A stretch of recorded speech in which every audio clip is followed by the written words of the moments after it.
Bom, olá a todos. Estamos aqui, então, para mais uma aula da disciplina de Aspectos Sociais, Culturais e Históricos da Física no Brasil. Hoje, em particular, a gente vai ver um pouquinho sobre a história da física no Brasil, como é que ela se desenvolveu, como é que foi essa trajetória da física aqui no território brasileiro. Ok? Bom, eu vou aqui, então, compartilhar uma apresentação.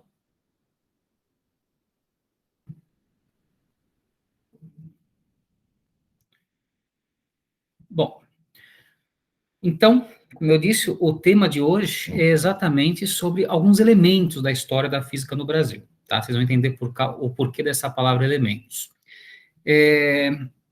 Então, como um tópico aqui da disciplina de aspectos sociais, culturais e históricos da física do Brasil, aqui da licenciatura em ciências da Unifesp. Então, primeiramente, a gente tem que fazer algumas considerações. Talvez a primeira é que essa é uma disciplina introdutória, você não vai conseguir numa disciplina dar conta de todos os aspectos sociais, culturais e históricos. E quando a gente fala de história da física, a gente, no Brasil principalmente, vamos tentar levar essa disciplina, essa aula de hoje, como um convite à história da física. Você não vai conseguir em uma única aula pegar todos os elementos da história da física no Brasil. Então, você tem que lembrar que o trabalho histórico ele vai se basear em fontes históricas, primárias, secundárias. No caso da física no Brasil, existe uma complexidade que as fontes historiográficas, elas são os próprios relatos de físicos. Boa parte da história da física ela é escrita, então, na base de relatos de outros físicos, que contam de físicos que foram seus professores, ou seus alunos, ou que conviveram com eles. Então, tem essa característica peculiar na história da física do Brasil. Então, a gente vai, na verdade, hoje, longe de um tratado histórico que nós estamos, é longe de uma análise historiográfica. O que a gente vai tentar, nessa aula aqui, é fazer uma exposição sobre alguns dos principais aspectos relacionados à física do Brasil. Tá? Então, a gente traz alguns aspectos exatamente para que isso sirva como convite para quem realmente se interessar por esses assuntos, ir atrás e entrar nos detalhes, nos pormenores de cada um desses episódios, de cada um desses personagens que a gente vai trazer aqui, tá? Então, é longe de uma análise historiográfica, mas sim um convite a que essa análise seja feita posteriormente. Eu vou trazer aqui visões, tá, que se baseiam muito nas visões dos professores Augusto, tá, filósofo da Universidade Estadual do Rio de Janeiro, e o professor Roberto Nardi, que é especialista em ensino de física, memória do ensino de física da Universidade Estadual Paulista, a Unesp. Então, quando a gente vai falar de física no Brasil, talvez o primeiro nome, é complicado falar essa história de primeiro nome, tá, porque sempre existem outras contribuições, mas o nome que surge de forma mais forte é o nome de Henrique Morisse, tá? O Henrique Morisse, ele chega no Brasil em 1875, então ele chega adolescente aqui no Brasil, e ele vai estudar engenharia. Naquela época você não tinha faculdades de física, as faculdades que existiam no Brasil eram as escolas de engenharia, escolas de medicina e escola de direito. Era isso que acontecia no Brasil no finzinho do século XIX. E o Morisse vai estudar engenharia e, na sequência, ele acaba entrando como professor em uma dessas escolas de engenharia. E você entrar para ser professor nessas escolas de engenharia, você acaba trabalhando com o ensino de física, porque a física é uma ciência básica para o estudo da engenharia. Então, o Morisse acaba entrando na cátedra de física. Naquela época era muito comum a história da cátedra. Era como se ele fosse o dono daquela cadeira, daquela disciplina. Então, ele entrou nessa cátedra de física. E é bem interessante, porque quando ele entra nessa cátedra de física, ele acaba fazendo um estudo sobre os raios-x e raios catódicos. O raio-x estava ainda na boca do povo, a descoberta era muito recente do raio-x, então ele acaba fazendo um trabalho original sobre raio-x, e ele também faz estudos sobre raios catódicos.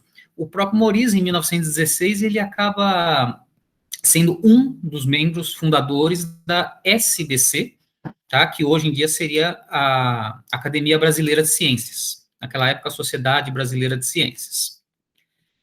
Se a gente for um pouquinho mais para frente, outro nome muito importante é o nome de Luiz Freire.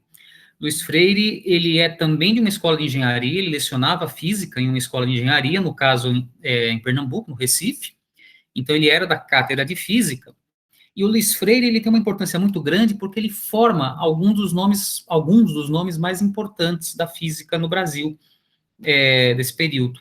E aí ele encaminha esses alunos para o Sudeste, tá? Porque existiam universidades que estavam sendo inauguradas no Sudeste. E aí ele acaba enviando alunos dele aqui para o Sudeste. Só para se ter uma noção, um dos alunos do Luiz Freire é o José Leite Lopes, tá? Que é um nome muito forte na física brasileira. E aí, quando a gente vai pegar esse período do século XX, até 1920, mais ou menos, você fala importante para a física no Brasil. O próprio Einstein, a Marie Curie, o Enrico Fermi, eles vêm para o Brasil, tá? E por mais rápida que seja a passagem, eles vêm para dar conferências, falar sobre os seus estudos. Então, isso acaba demonstrando que o Brasil estava num caminho aí de desenvolvimento dessa física.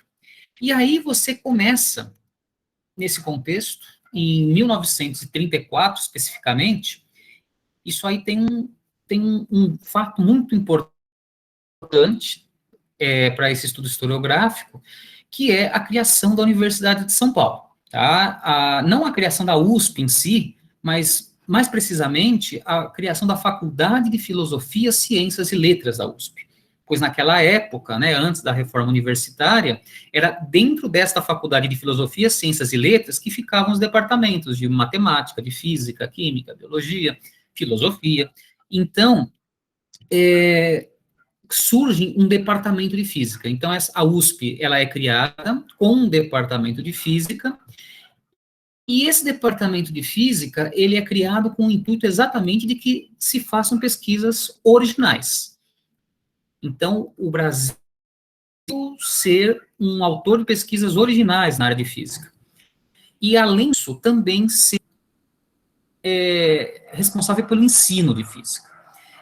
Você vem aí de reformas que aconteciam na Europa nessa época, em que a universidade não era só o local de pesquisa, você tinha que pesquisar, mas você também tinha que ensinar, você tinha que formar o material humano que tivesse condições de continuar essas pesquisas. E foi isso que aconteceu na USP. E aí você tem a figura do Gleb Vatagen.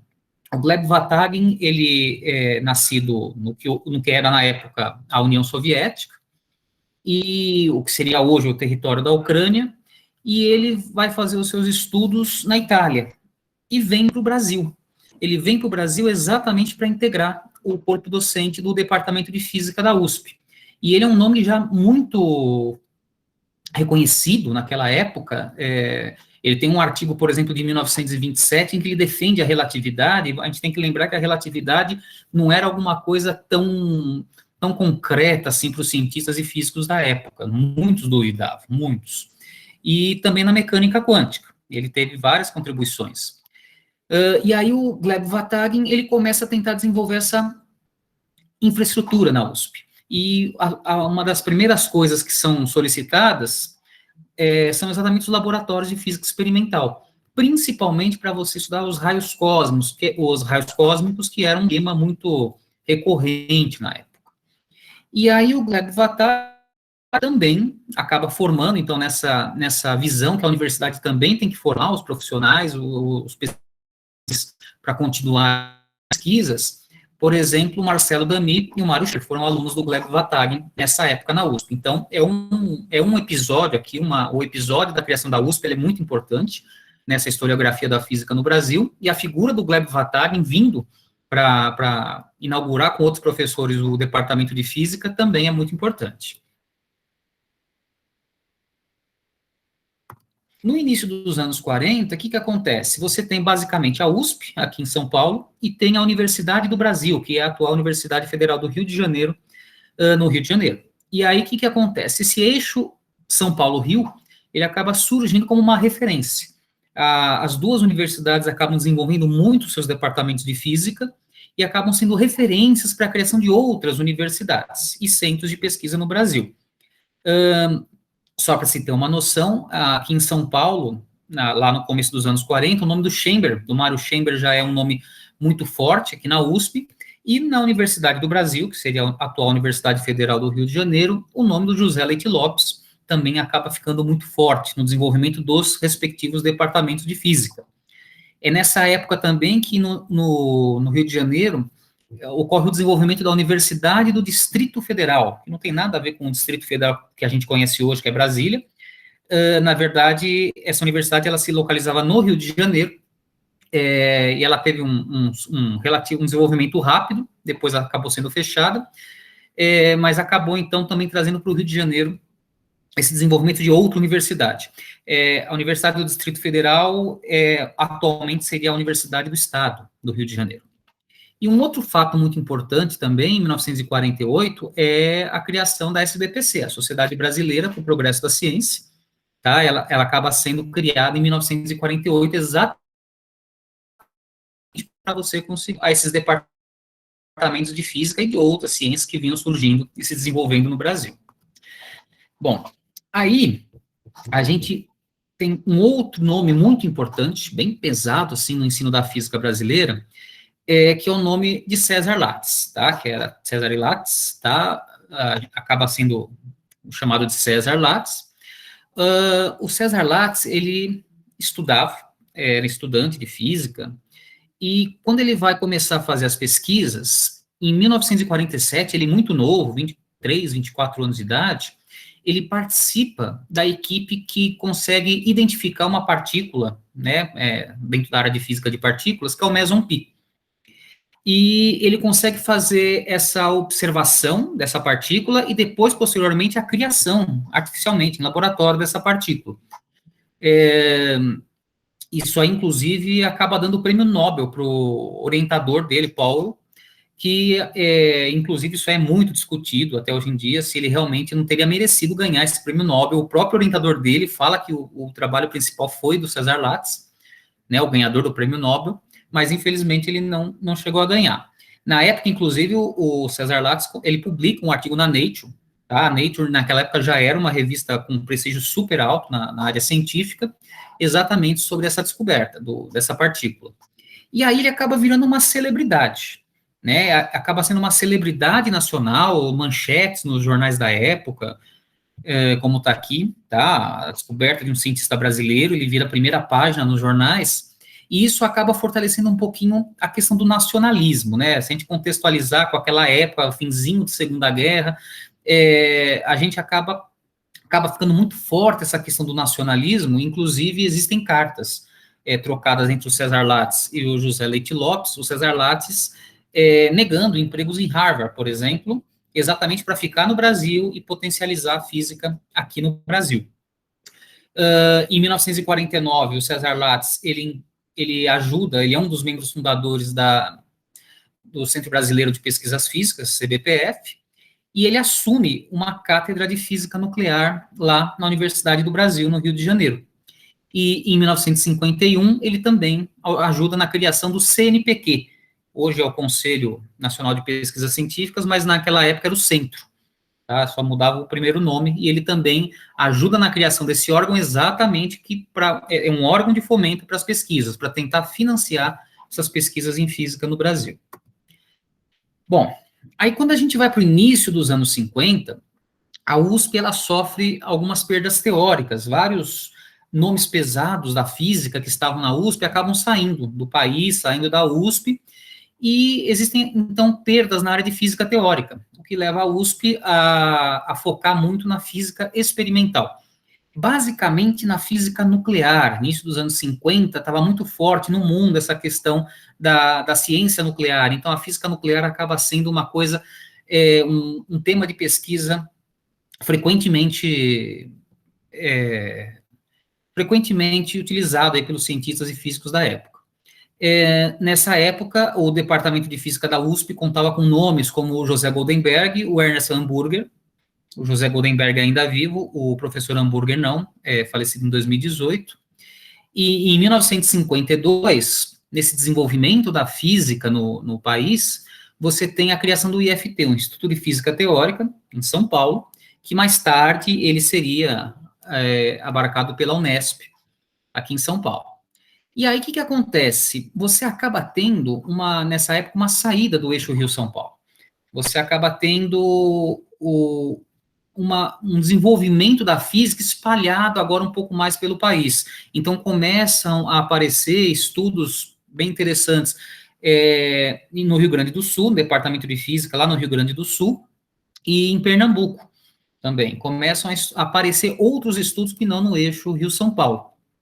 E em 1958, um evento muito interessante aqui na questão da história da física brasileira, o José Leite Lopes, ele vai no Clube Militar, né, em 1958, defender exatamente o uso da energia nuclear, porque realmente existia todo um temor pelo uso da energia nuclear, e aí o José Leite Lopes faz uma campanha, ele tem um papel político muito ativo na defesa desse tipo de energia. Mais tarde, inclusive, o José Leite Lopes, ele seria caçado no AI-5, né, na ditadura militar, juntamente com Mário Chamber. Bom, e aí a partir dos anos 60, você acaba tendo esse desenvolvimento mais gradual da física. Então, em 62, você tem a criação da Universidade Estadual de Campinas, tá, que hoje é um dos polos mais importantes de pesquisa em física no Brasil. Em 63, você tem a tentativa de criação do Ministério da Ciência e da Tecnologia. Essa tentativa era exatamente para que você conseguisse abarcar o CNPq, porque o CNPq ele ficava sob a tutela do presidente da República. E aí tentaram, na época, colocar o CNPq dentro de um ministério específico para a ciência, e aí tentou-se criar. Não conseguiu, porque em 1964 vem o golpe militar, e aí para essa criação do ministério, ele é retomado depois em 67, só que ele não é ocupado, ele é criado, mas na prática não existia esse ministério. Na prática mesmo, vai existir o Ministério da Ciência e Tecnologia, uma fundação oficial em 1985. Tá? E aí sim você tem um ministério específico que cuida dessas questões de ciência e tecnologia aqui no Brasil. Também em 66 é importante colocar a criação da Sociedade Brasileira de Física, e em 76 a criação aqui no estado de São Paulo da Universidade Estadual Paulista, que acabava abarcando ela tem o início, mas ela acaba abarcando depois o interior aqui do estado de São Paulo, então ela acaba levando essas pesquisas em nível universitário para o interior aqui do estado.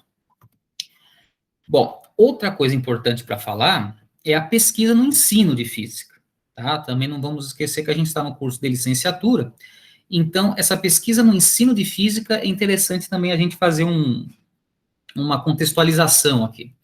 O ensino de física no Brasil, existem dados aí desde o período colonial, tá? Os próprios jesuítas ensinando conhecimentos de física, tá? Não com nome física, mas conhecimentos de filosofia natural e mais tarde física. E no período regencial, aí o ensino secundário ele acaba ficando sob responsabilidade das províncias, e aí você tem esse ensino, então, um pouco mais administrado pelas províncias, então um pouco mais descentralizado. E um evento que acaba trazendo muita importância para o ensino de física no Brasil é a criação do Colégio Pedro II, tá? No meados do século XIX, em 1837, e ele acaba, então, trazendo essa preocupação do ensino das ciências, no geral, nesse ensino secundário. Tá? Claro que a gente está falando, nessa época, ainda de uma elite, uma pequena elite que tinha acesso a esse tipo de ensino. A massificação de ensino no Brasil vai ser só lá no século XX, meados do século XX, que vai começar a acontecer.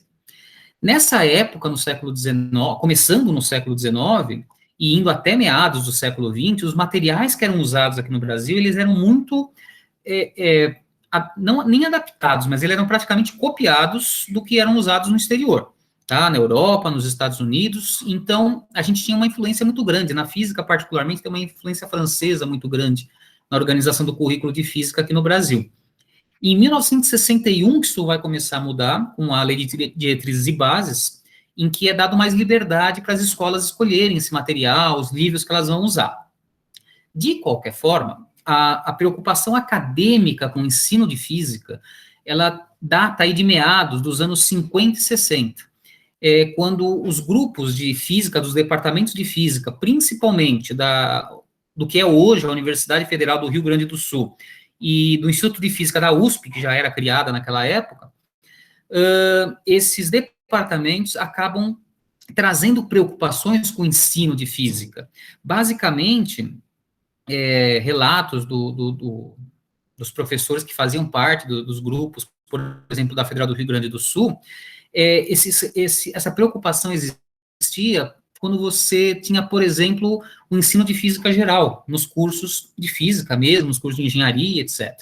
E aí, essa preocupação com esse ensino é os primeiros grupos que vão se preocupar academicamente com a pesquisa em ensino de física. Então, se preocupam como ensinar essa física e tentar transformar isso numa ciência, né, o ensino de física como uma área científica.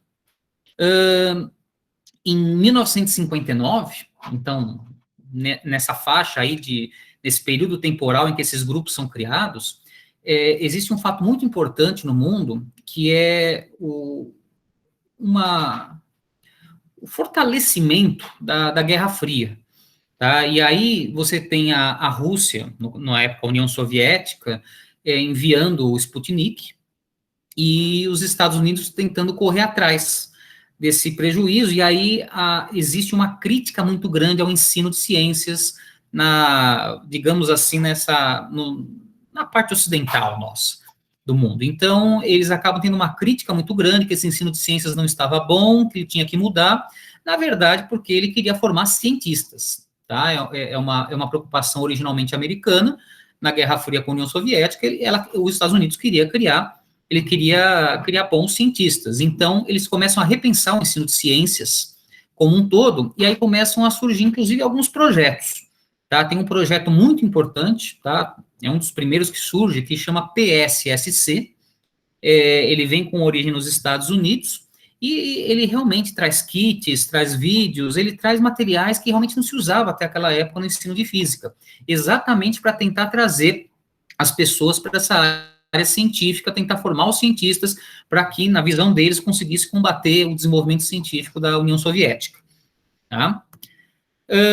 Na USP, em particular, tá, era um dos principais centros de ensino de física.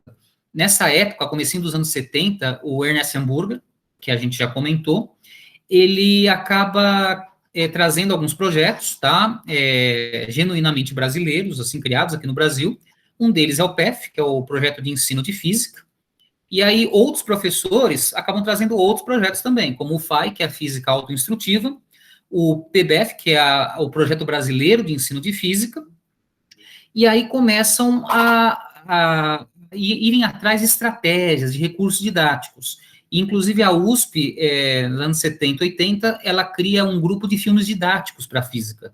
Então, em conjunto com a Escola de Comunicação e Artes, a ECA, na USP, eles acabam produzindo filmes instrutivos para a área de física. Nos anos 90, final dos anos 90, dos anos 80, começo dos anos 90, aí você tem o surgimento do GREF, que é um grupo de reformulação do ensino de física na USP. É um grupo que acaba fazendo muita diferença, né, nessa época, com várias publicação de livros didáticos, que até hoje comenta-se sobre esses livros, tá? Eles são feitos baseando-se principalmente na questão do cotidiano, tá? Você usar o cotidiano do próprio aluno para conseguir ensinar física para ele. Elementos de história e filosofia da ciência também são abarcados nessas publicações. E em termos de pós-graduação, não vamos esquecer que aqui no Brasil a pesquisa é muito feita na área de pós-graduação, tá? No nível de pós-graduação. Então, a pós-graduação na USP, em ensino de física, extraoficialmente, na verdade, ela começa em 1969, né? Um professor do instituto, chamado Cláudio Dibi, ele coordena um curso e coloca o pedido para a universidade para que se inicie um mestrado em ensino de física. Esse curso é recusado pela própria USP, porque exige-se que a Faculdade de Educação também faça parte desse curso. Na época, o curso ele foi proposto só pelo Instituto de Física. E aí, em 1973, esse curso, sim, é lançado, sim, é autorizado oficialmente pela USP, e começa, então, a pós-graduação em ensino de física. Mais tarde, você teria o advento do ensino de química e do ensino de biologia, tá? Hoje em dia, essa pós-graduação é o chamado Programa Interunidades de Ensino de Ciências da USP, e ele é feito em conjunto com o Instituto de Física, o Instituto de Química, Instituto de Biociências e a Faculdade de Educação. Também nessa linha de divulgação desse trabalho da física e do ensino de física, foram muito importantes os congressos, os eventos para divulgar essas pesquisas. Tá? É um local muito importante. Você ir para um evento divulgar os resultados que você tem, isso faz essa pesquisa ter uma abrangência maior. E o primeiro evento é o SNEF, que é o Simpósio Nacional do Ensino de Física, que data de 1970. Ele é um evento para você divulgar trabalhos científicos. Hoje em dia, inclusive, ele é um evento que estimula a participação dos professores de física da educação básica, não só de pesquisadores da universidade, mas professores da educação básica que queiram trazer os seus relatos de aula, seus relatos, experiências de aula, eles acabam conseguindo participar do SNEF. E, mais tarde, vem o EF, que é o Encontro de Pesquisa em Ensino de Física, um evento nacional, mais voltado aí para uma pesquisa acadêmica, uma pesquisa universitária, na área de ensino de física. Então, esses dois eventos, eles contribuem muito para alavancar a área de ensino de física, a pesquisa em ensino de física no Brasil.